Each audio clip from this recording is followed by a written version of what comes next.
Hello. Welcome to the Bore You to Sleep podcast. The podcast that will hopefully help you get to sleep. I am going to read an open source book, one that is not particularly interesting, but one that is hopefully boring enough to get you to sleep. Tonight's readings will come from A London Mosaic by Walter Lionel George, published in 1921. My name is Teddy, and I aim to help people everywhere get a good night's rest. I read a different story every episode to help you get a good night's rest. It is designed to play in the background as you slowly fall asleep. If you find yourself not enjoying the story, you're always welcome to try another one. And if it does help, please be sure to subscribe so you don't miss an episode. Before you doze off, and if you would be so kind, please take a quick moment to leave a review and rating in iTunes or your podcast player of choice. You would be surprised at how helpful this is. It really does help me reach more people who need a good night's rest. You're always welcome to say hello or support the podcast at boreyoutosleep.com. In the meantime, lie back, relax, and enjoy the readings. Tonight's readings come from A London Mosaic by Walter Lionel George, published in 1921. We will have a look at London from the viewpoint of Walter Lionel George. Chapter 1. Prelude. The first thing that impresses me as I begin this short book of London is the large number of subjects which I will say nothing. There are many reasons for this. One is that a title such as A London Mosaic is as difficult to compose to as Life or Love. Two novels are still on sale under these somewhat Atlassian titles, but as an author does not wish to be unkind in the first paragraphs of a book, they need not be reviewed. Another reason is that Mr. E. V. Lucas, Mrs. E. T. Cook, John O. London, Mr. G. R. Sims have compiled various volumes of passionate Baedeker, and I hesitate to set my feet in their mighty footprints. For so much of this London is unknown to me, and I have learnt little of her indeed, learned little except to love her. Thus, in this book, you will find no lists of houses where famous people lived. This may seem strange, but it wakes in me no thrill to see a circular plate of debased Wedgwood imposed by a maternal LCC upon a wall of innocent stucco coated with eternal dirt. To read that William Hazlitt died here, or lived there, does not add much to the fact that William Hazlitt lived. It may be interesting to know that Hazlitt chose that sort of house, though it is likely that he did not choose it, but accepted it. A house does not define a man of worth, for men of worth are mostly poor, and their houses reflect them not. Many must have hated them, yet I happen to know Huxley's house in St. John's Wood, and Carlyle's house in Chelsea. There is no getting over that one when friends arrive from America, but it is not exciting knowledge, and I incline to rejoice with Kingsley that it is not the house one lives in matters, but the house opposite. Unfortunately, the house opposite is generally just as bad. The only thing that reconciles one to one's house is that the people opposite see most of it.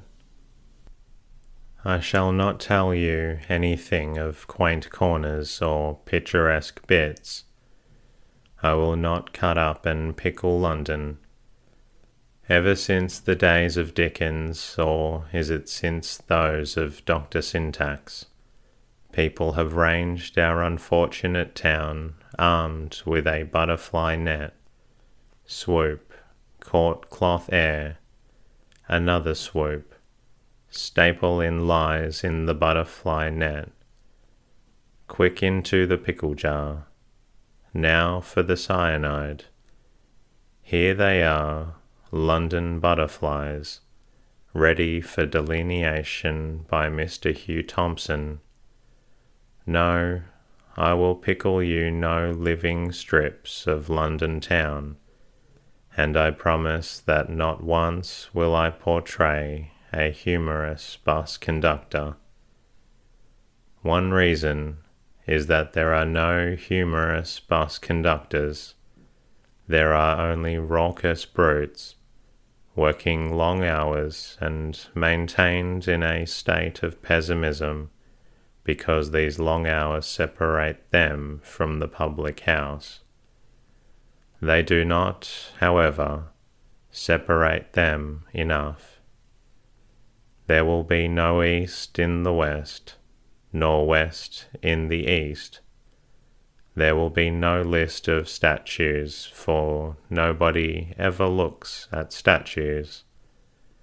There is a statue of George Stephenson at Euston, and one of William Pitt in Hanover Square. That is very interesting, isn't it? It is a terrible commentary upon fame, that when you erect a statue to a man, he becomes invisible. You pass a statue every day, but you never look at it. You pass it. Nobody cares for statues except the birds, who make them a venue for love and war. Christopher Wren did say that if you required a monument, you should look about you. Thus does the London population. Those who have noticed Mr. Peabody, miraculously encased in a frock coat several sizes too small, Mr. Huckison stark naked, and one of the Georges on his little horse, trotting to nowhere in particular, as was the way of his destiny, will agree that it is no wonder statues fail to arouse even merriment. No, there are no statues in this book. There are no pictures either.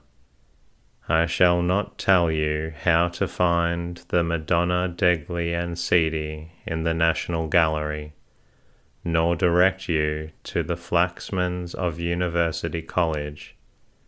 The catalogues can do that. That is, if you want to know, and are not one of the ordinary beings who use the museums to get out of the rain, or for the innocent purposes of courtship. I recommend the geological, chilly, but leads to concentration.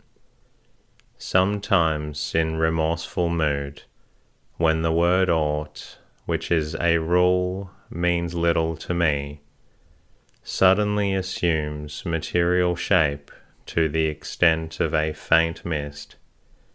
I tell myself that I am very uneducated and regrettably unrepentant, that I ought to care that Swift lived in Berry Street, and Sir Isaac Newton in Jermyn Street, and that I thought to find desecration in the fact that where the dog Diamond barked, the plates of Jules' Balkan waiters clatter.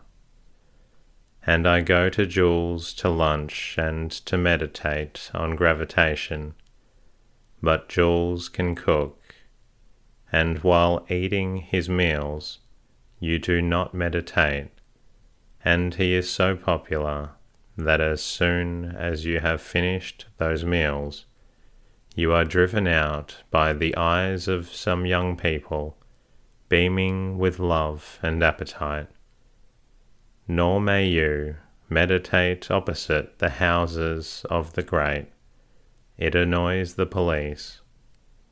So after this faint attempt, the slender aught evaporates. Perhaps because of that, I have not yet succeeded in visiting the Tower, the Roman Bath, the Foundling, the Soane Museum, the Mint, and many other places which doubtless would improve my mind. I am not a student, but a lover of London. It amuses me much more to notice that one man shouts "Paw paw, expert, paw paw," while another does it like this: "Per mer Goethe's provochment," that to bask in the knowledge that Johnson lived in Gough Square. This arises, I suppose, from having taken London as I found her, from having taken London and not from being a Londoner. The first 20 years of my life, having been spent in another country, I did not treat London as a relation, but as some one whom I liked. Everything of her was interesting, and there is today no muse where I cannot hear the footsteps of her smutty nymphs. The entry into London is such a romantic march. I say march because it is worth doing on foot, but as I speak to Londoners, we had better do it by train, for they would grow tired of her. When Londoners say London, they mean Piccadilly, Selfridges, Covent Garden, that sort of thing, and that is not London. London is Tottenham and Chiswick, the Paragon Mile End, Walker's Court and what it sells, and the black doss places under the railway arches. London is Houndsditch, where everybody looks bad, and Cornwall Gardens, where everybody looks good. London is a congress house of emotions. When one looks at the map, particularly if it is on a large scale, London looks like a splash, rather longer than it is broad, with railway lines radiating in all directions, rather like a spider's web, the centre being tenanted by whoever you like. And one thinks of Dick Whittington gaily treading in the spider's web, but in fact one does not come out of there everywhere into the here of London. One melts into London, and one hardly knows how one comes to abandon the rest of the world. There is a moment when the Essex or Kentish marsh ceases, so uniformly against Medway or Thames. One has a sense of population of rather large houses, set rather far apart, but not yet so far apart as in the counties, of grounds less richly endowed with the high walls crowned with broken glass, which announce that respectable people live inside. One reads names on the platforms, Brentwood or Malling, and there is a sprinkling of villas with plenty of white paint and concrete, and red roofs and leaded plains. One glimpses Sarai's curtains, and one knows with painful accuracy where to look for the back of the swing mirror. Then again, Gap's cows. It must have been a mistake. It is not London, after all. But there come more platforms and more villas, then a row of shops. Shops not branded with the names one would expect to find, such as Boots, or Home and Colonial, but brisk individual shops belonging to Smith and to Jones, yet strangely alike in build, furnished by the same shopfitter, just as the owners will be buried by the same undertaker. That is individualism, which, like the chamomile plant, is ever bruised and ever arises. The train rumbles on, and the houses change. They are still detached, but less detached. They are separated by privet hedges over which a man can look, and so they have an air of fellowship. Suddenly, one enters a little colony of houses. One sees a postman on foot instead of on a bicycle, a horse omnibus and no carrier's cart. One sees a policeman too. The world is growing less respectable. It must be London after all. But again come Gaps and cows, except that now the Gaps are described as desirable freehold sites, with loudly advertised frontages. The earth is already torn up, and excavations are turning into roads. One observes a solitary gas lamp, and on a board the words Macedonia Avenue. No avenue is built yet, but it is foredoomed to Macedonia. All that is the overflow of London. It is the fugitive of London, which has no love or understanding of the town. The movement of a Londoner who rises in life seems to follow a definite curve. If he begins in Whitechapel, the wheel of fortune may take him to Streatham. After a while, he will dream of a place in the country, and realize his dream perhaps at Purley Oaks. By the time his son has come back from Oxford, his wife will have been ambitious enough to remove him to South Kensington. Thence the last step to God's quadrilateral between Oxford Street and Piccadilly, Regent Street and Park Lane. After the bankruptcy, the process is reversed. Outward, then inward, and outward again. It is like the tide. But the train goes on, and unexpectedly, we find age after youth, Croydon, Sydenham, Edmonton, places where again the walls are high, the oaks thick, where are deep lawns, heavy stucco fronts, little crowded streets with spreading marketplaces. We breathe the air of genteel sleep, genteel perhaps, but restless sleep. For these are all old villages made into islands. They seem vaguely annoyed among the trams. They blink at the sky signs and the objurgations of Bovril. But it is too late. Round each little group run 50 streets, each one comprising 100 houses or so, all complete with Nottingham, lace curtain and Virginia creeper.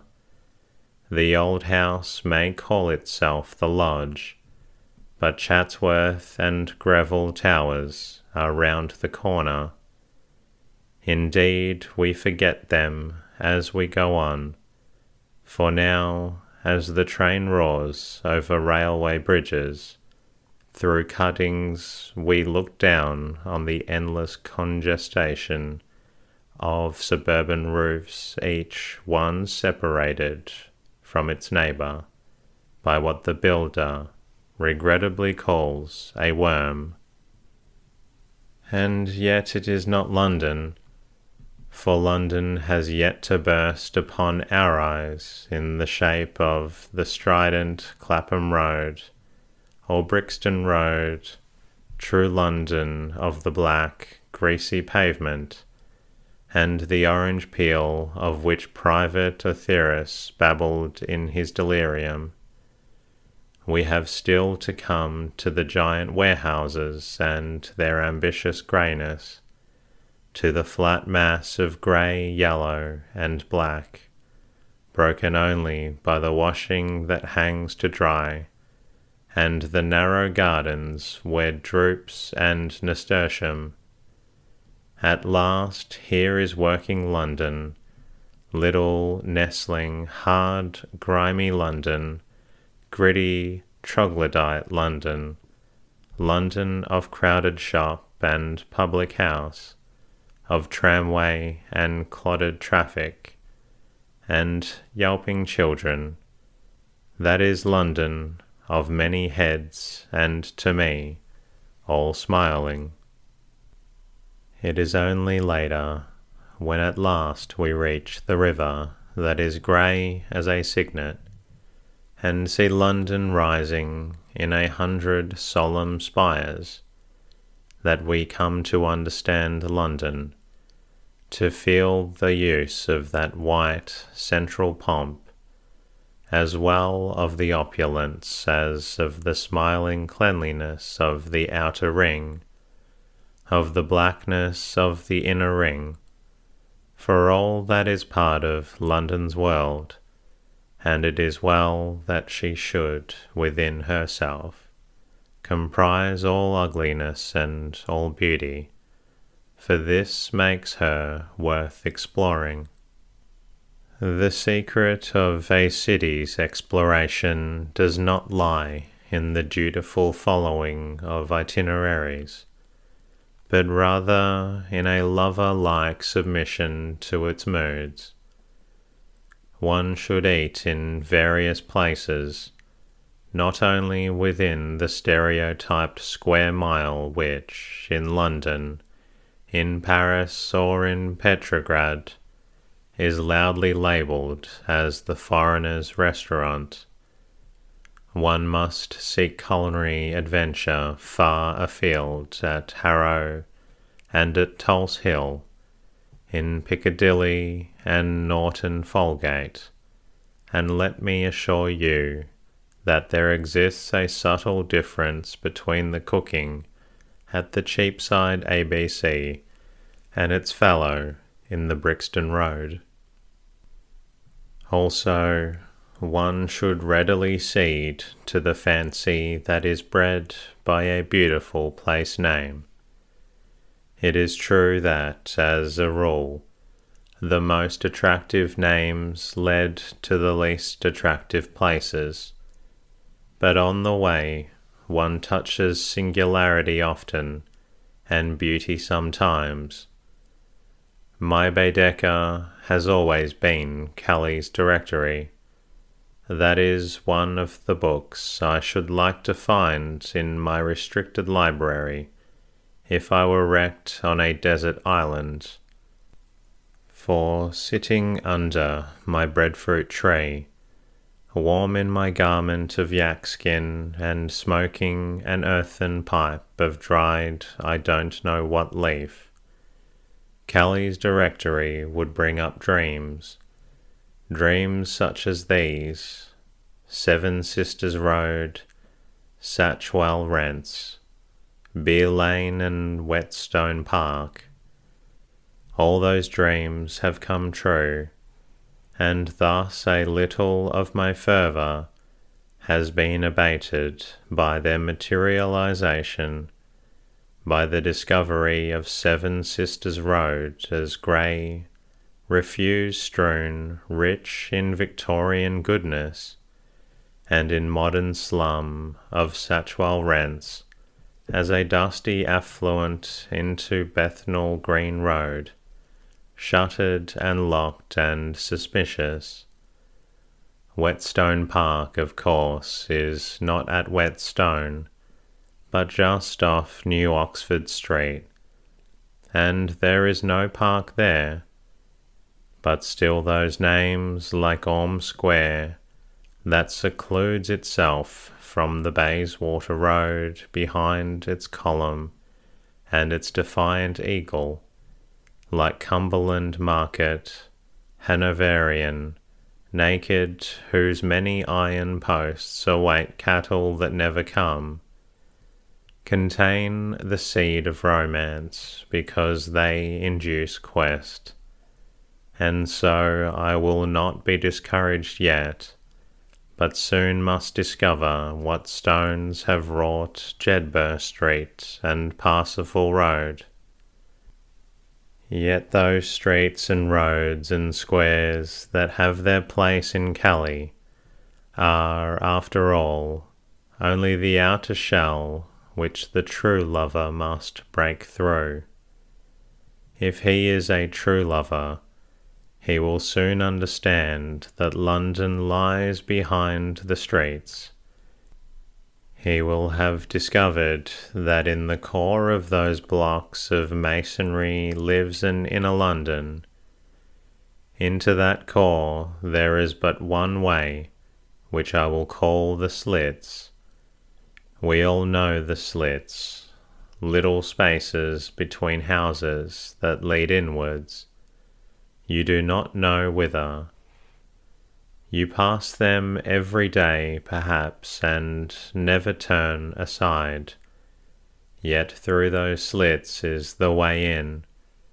There is one, for instance, near Notting Hill Gate.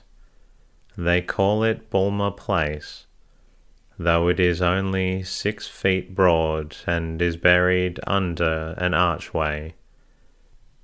Enter. 10 yards lead you to an old cottage settlement where no house exceeds 2 floors, where each has its garden, its creeper, and its cat, where washing floats undisturbed, and on fine afternoons public beanos take place. This is an old London village caught between the warehouses and shops, yet maintained by the magic of ancient lights. There is another slit less well known, quite near Kensington Square.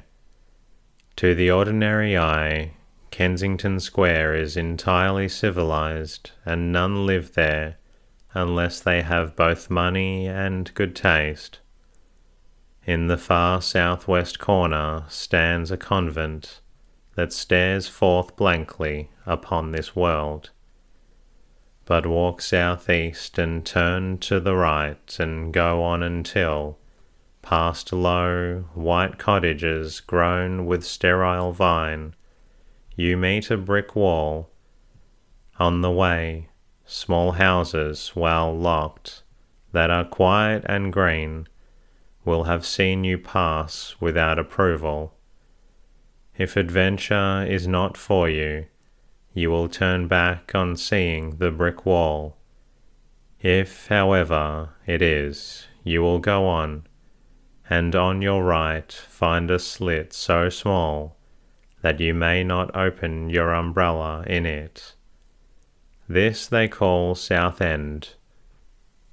If you persevere, you shall come to rustic cottages of plaster, and at last discover single-floored against the side of a great block of flats, the cottage and garden where rot two old green painted figureheads. They live Prunella, Mittel, Salset, and their tribe, but go carefully to Southend, for the road is fugitive, and I cannot always find it myself. I think I find it only on the days when I am not too impure in heart. And that concludes tonight's readings. I hope you're feeling drowsy, and if you're not, please always feel free to listen to another episode. Until next time, good night.